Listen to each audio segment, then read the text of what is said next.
Bien installés, prêts à être dégustés, comme à chaque fois, les indémodables sont là.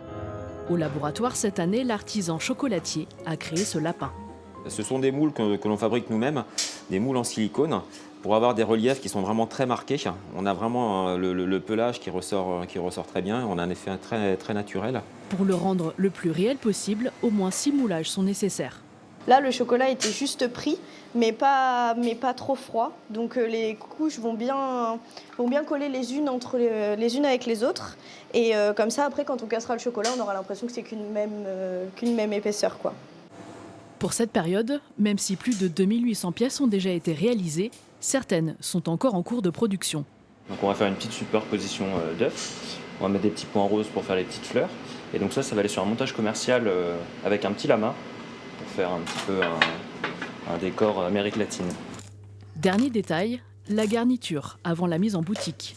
Friture assortie, donc on a noir, lait, du blanc, du caramel. Et après on fait un petit assortiment d'œufs.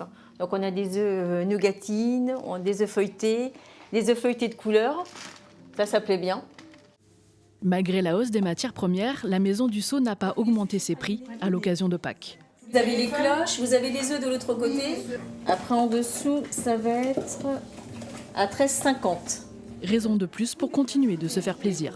Oh bah Pâques, ça rime pas mal avec chocolat, mais toute l'année ça rime avec chocolat. Nous on est très chocolat. C'est surtout pour mes neveux, voilà. J'ai 4 petits-neveux, donc 4, voilà. Pour les gourmands, pas de panique, les stocks sont bien là et la production se fera jusqu'au dernier moment.